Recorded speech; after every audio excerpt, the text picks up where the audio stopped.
माझं नाव आर्या. आज मी तुम्हाला गुरुपौर्णिमेनिमित्त एक गोष्ट सांगणार आहे. माझ्या गोष्टीचं नाव आहे स्वतःची ओळख. एका मोठ्या जंगलात एक सिंह, एक सिंहीण आणि त्यांचे दोन छावे राहत होते. एके दिवशी ती सिंहीण तिच्या दोन्ही छाव्यांसोबत जंगलात फिरायला गेली. इथे तिला एक मेंढ्यांचा कळप दिसला. तिने अनेक मेंढ्यांवर झडप घातली, पण एकही मेंढी हाती लागली नाही.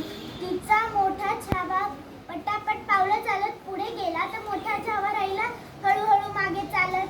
तर त्या कळपातल्या एका मोठ्या मेंढीने त्या लहान छाव्याला बघितले आणि त्याला आपल्या कोकरांबरोबर राहू दिले.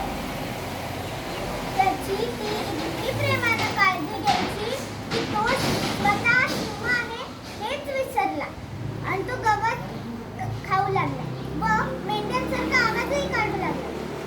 एके दिवशी मोठ्या छाव्याने आपल्या भावाला बघितले. त्याच्या डोळ्यांवर तर विश्वासच बसत नव्हता की असा काय वागतोय, गवत खातोय. त्याने तिला झाडाजवळ ओढून त्याला याबाबत विचारले तर तो म्हणाला, मी तर मेंढीच आहे, सिंह नाही. हेच माझे भाऊ बहीण आहे. यांचं जे जीवन तेच माझं जीवन. यांच्या ज्या सगळ्या सवयी त्याच माझ्या सवयी.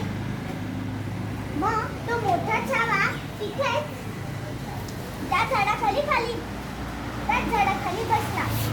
थोड्याच वेळात त्याला युक्ती सुचते. तो त्या लहान छाव्याला म्हणतो, चल मी तुला विहिरीजवळ नेतो. मग तो त्याला विहिरीजवळ नेतो आणि त्या दोघांचे प्रतिबिंब दाखवतो आणि म्हणतो, हे बघ आपण दोघे एकसारखेच दिसतो की नाही. अरे तू सिंह आहेस, सिंह, मेंढी नाही. अरे तू माझा भाऊ आहेस, जंगलाचा राजा. अरे तू तर स्वतःची डरकाई न फोडता जगत बसलायस त्या मेंढ्यांसोबत. मग त्या लहान छाव्यामध्ये शक्ती, उत्साह, चैतन्य निर्माण होते आणि त्याने एका खऱ्याखुऱ्या सिंहाप्रमाणे एक छोटीशी डरकाई फोडण्याचा प्रयत्न केला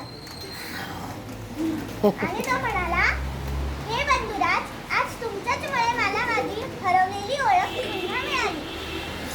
तुमच्यामुळेच हे उपकार मी कधीच विसरणार नाही. तात्पर्य, माणसाला कधी कधी गुणांचा विसर पडतो. त्या गोष्टी आपल्या स्वतःमध्येच आहे याची जाणीव करून देण्यासाठी त्याला जन्मोजन्मी गुरूंची आवश्यकता असते. त्यांच्या मार्गदर्शनामुळे व आशीर्वादाने